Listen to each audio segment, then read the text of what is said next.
It's because of this bracket that you can't use the BDS Fox 2.0 Dual Stabilizer kit that's out there.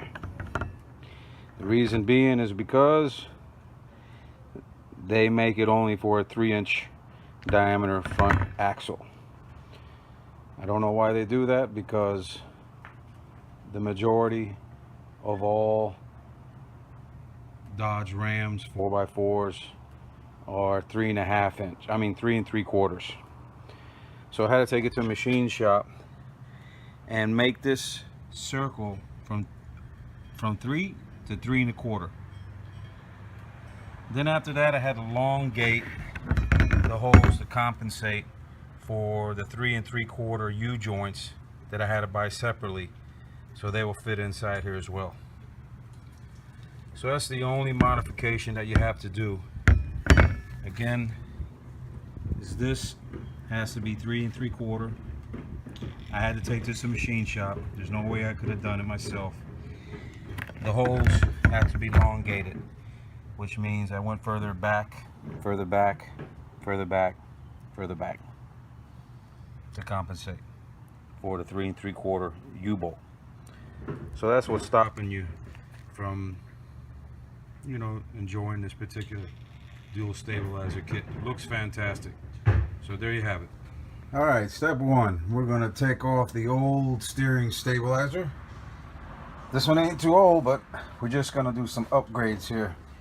So for mine, the top one is 3/4 and the rear bolt is 11/16. So let's take that off.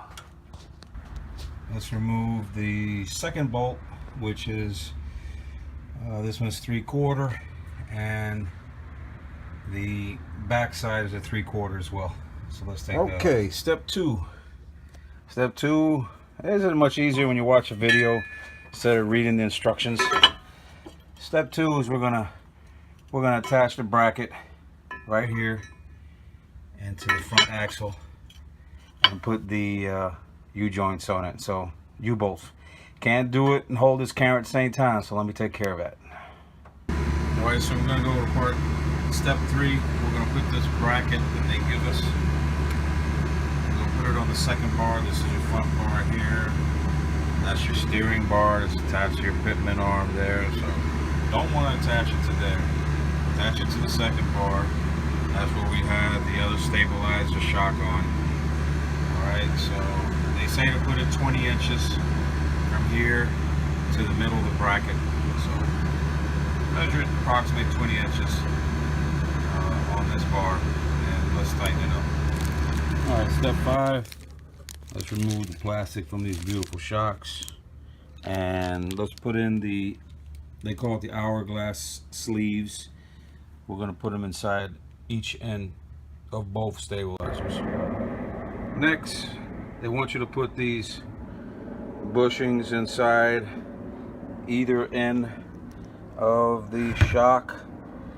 My advice to you is to get a little grease and put it around here, because it's kind of like difficult to put it on without it. So let's do that. And then of course, after you get the rubber bushing in, you're going to put in the metal sleeve.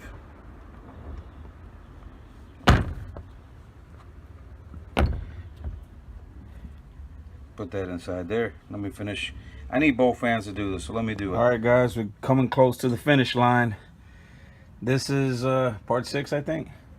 Your BDS bracket is going to rest on top, and we're going to put the bolts on there using the, you know, putting the shock absorbers on there at the same time.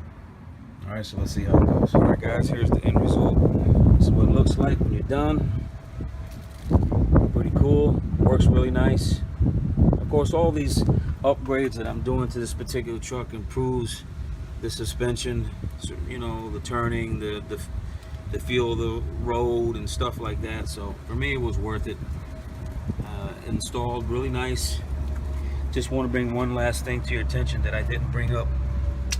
That sleeve, right, those two things right there, that has to be turned so the screws are facing up. so you can have space in between the shock. It doesn't change the alignment or anything on your truck, so you're good to go. This particular setup does help the death wobble if your truck has it. This particular truck didn't have it, but I bought it because of the oversized tires. Alright guys, enjoy your new BDS dual stabilizer if you choose to do so, to buy it, that is. Don't forget to subscribe to my channel. It's free and it helps me to know I'm not doing these videos for nothing. Alright guys, take care.